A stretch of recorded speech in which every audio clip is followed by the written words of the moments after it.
दोस्तों, आज हम बात करेंगे कैंसर के पेशेंट्स में होने वाली खुजली के क्या कारण होते हैं और कैसे हम इसे मैनेज करते हैं। क्योंकि कैंसर के कई पेशेंट्स में प्लूराइटिस यानी खुजली होना एक काफ़ी कॉमन प्रॉब्लम है। कई कई कारणों से ही हो सकता है। इन कारणों के बारे में एक विस्तृत डिस्कशन करेंगे ताकि आपको पता रहे कि ये क्या इशू है और किसी पर्टिकुलर व्यक्ति में ये ऐसा क्यों हो रहा है और इसमें मैनेजमेंट के लिए क्या क्या कर सकते हैं। ये सारी चीज़ों पर भी हम डिस्कस करेंगे। कैंसर के पर्सपेक्टिव से हमारा आज का स्पेसिफिक डिस्कशन होगा कि प्लूराइटिस यानी खुजली की प्रॉब्लम पे ऑलरेडी हमने काफ़ी वीडियोस किए।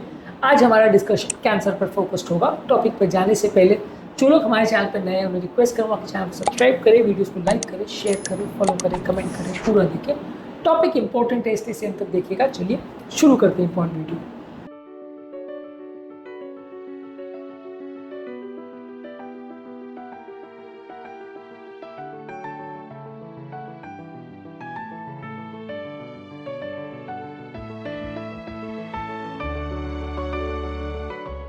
सबसे पहले कौन कौन सी चीज़ों से आपको खुजली का प्रॉब्लम हो सकता है।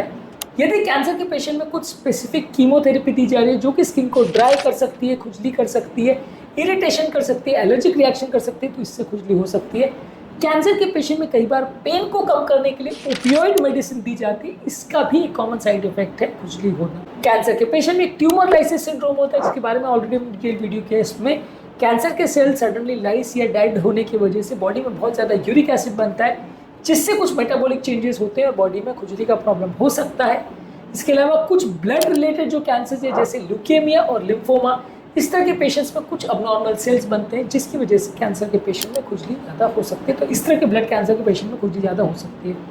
कैंसर के पेशेंट में खासकर रेडिएशन जिनको एक्सपोजर हुआ उसमें ड्राई स्किन हो सकती है जिससे भी खुजली हो सकती है। कैंसर के पेशेंट में कुछ बैक्टीरियल, वायरल और फंगस इन्फेक्शन हो सकते हैं क्योंकि इस तरह के पेशेंट की इम्यूनिटी कॉम्प्रोमाइज हो जाती है और वैसे पेशेंट में भी खुजली ज़्यादा हो सकती है। इसके अलावा कैंसर के पेशेंट में कई बार लिवर का या किडनी का अगर डैमेज हो जाए तो इसकी वजह से भी बॉडी में टॉक्सिन्स इकट्ठे हो जाते हैं, तो कैंसर के पेशेंट में खुजली हो सकती है। अगर लिवर का कैंसर है उसमें बाइल एसिड्स की प्रोडक्शन और उसकी मूवमेंट को ब्लॉक कर दिया है तो ये बाइल एसिड ब्लड में बढ़ जाते हैं जिसकी वजह से आपको खुजली हो सकती है। किडनी के पेशेंट्स में अगर किडनी फेलियर में है तो बॉडी में टॉक्सिन्स इकट्ठे हो जाते हैं, इससे भी खुजली हो सकती है। कैंसर की दवाइयाँ, रेडिएशन या किसी और प्रॉब्लम की वजह से लिवर, किडनी वगैरह फेल हो तो भी ऐसा हो सकता है। इसके अलावा अगर आपको कैंसर की कुछ मेडिसिन का एलर्जी हो जाता है, खासकर कुछ कीमोथेरेपी की मेडिसिन से, तो भी खुजली हो सकती है।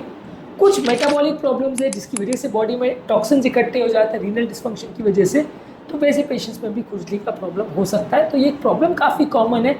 ऑफन इसको लोग इग्नोर कर देते, ध्यान नहीं देते, पर इसके बारे में जानना ज़रूरी है क्योंकि ये कैंसर से रिलेटेड कई इंपॉर्टेंट इश्यूज़ में हो सकता है। और यदि ऐसा हो रहा है तो उसे इग्नोर ना करें क्योंकि कई बार ये खुजली को आप इग्नोर करते हैं और लिवर, किडनी का सीरियस प्रॉब्लम कई बार मिस हो जाता है जिसकी वजह से पेशेंट को बाद में तकलीफ आती है। कई बार काफ़ी लेट ये सारे प्रॉब्लम डायग्नोज होते हैं। तो अगर खुजली हो रही है तो उसको प्रॉपरली एड्रेस करना और कारण ढूंढ के ट्रीट करना आवश्यक है।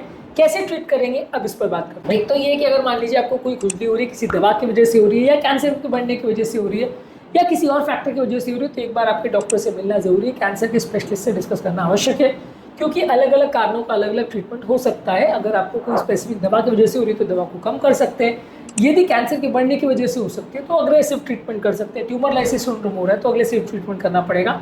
तो क्या कारण से हो रहा है वो आपके डॉक्टर डिसाइड कर सकते हैं। तो आपके कैंसर स्पेशलिस्ट को दिखाइए, इसे इग्नोर मत करिए। सिंपल खुजली है ना हो, सीरियस खुजली भी हो, ऐसा हो सकता है।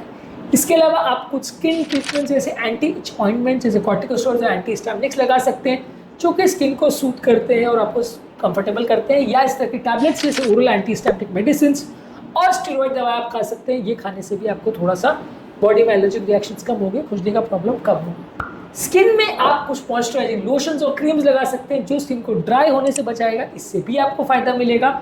और इसके अलावा स्किन का आपको केयर रखना है जिसमें आपको बहुत ज़्यादा गर्म पानी से स्नान नहीं करना है, बहुत ज़्यादा हार्ड सोप से स्नान नहीं करना है जो कि स्किन को ड्राई करते हैं, खुजली की प्रॉब्लम को बढ़ाते हैं, तो इनसे भी आपको बचना है। इसके अलावा यदि कोई स्पेसिफिक प्रॉब्लम है जैसे लिवर का या किडनी का प्रॉब्लम है तो उसको एड्रेस करना है। यदि ट्यूमर लाइसिस सिंड्रोम में जिसमें सेल सडनली मरने लगते हैं कीमोथेरेपी की वजह से, तो उससे वो प्रॉब्लम हो रही है तो उसको एड्रेस करना है क्योंकि उसमें खुजली तो अलग प्रॉब्लम है, लेकिन अगर आपने ध्यान नहीं दिया तो पेशेंट का किडनी फेलियर हो सकता है, तो उसका भी आपको विशेष ध्यान देना है। यदि कोई पर्टिकुलर चीज़ से आपको एलर्जी हो रही है जैसे कोई दवा की वजह से या कोई सब्सटेंस की वजह से हो रही है तो उस एलर्जिक रिएक्शन को आपको प्रॉपरली ट्रीट करना है। इसके अलावा आपको प्रॉपर सपोर्टिव केयर भी देना है जैसे ठंडे पानी से स्नान करना, लूज फिटिंग कपड़े पहनना, कोई ऐसे जेंटल फैब्रिक्स का प्रयोग करना जिससे खुजली या इरिटेशन ना हो, ये सारी चीज़ें जो कि जनरल इचिंग वाले पेशेंट्स या प्रोराइटिस वाले पेशेंट को फॉलो करनी चाहिए, जिसको हमने ऑलरेडी काफ़ी वीडियोस में डिस्कस किया है, उसको आप फॉलो करिए तो ये प्रॉब्लम कम होगा। बहुत ज़्यादा प्रॉब्लम हो गई तो कैंसर स्पेशलिस्ट और स्किन स्पेशलिस्ट दोनों को दिखाने की आवश्यकता है। जो भी प्रॉब्लम होगा उसको प्रॉपरली समझ के वो एड्रेस करेंगे। लेकिन आज के टॉपिक में हमारा बेसिक पर्पस था एक शॉर्ट ओवरव्यू करना कि कैंसर के पेशेंट में खुजली का प्रॉब्लम जो है एक कॉमन प्रॉब्लम है, इसके बारे में जानना और कैंसर से रिलेटेड इश्यूज़ को समझना, मैनेजमेंट स्ट्रैटेजी को समझना लोगों के लिए आवश्यक है, क्योंकि कई बार लोग इसे इग्नोर कर देते हैं और ये बाद में बड़ी प्रॉब्लम बन जाता है। उम्मीद करूँगा कि आज के टॉपिक में कुछ नई बातें जानने को मिली होगी। जो लोग हमारे चैनल पर नए हैं उन्हें रिक्वेस्ट करूँगा कि चैनल को सब्सक्राइब करें, वीडियोस को लाइक करें, शेयर करें, फॉलो करें, कमेंट करें।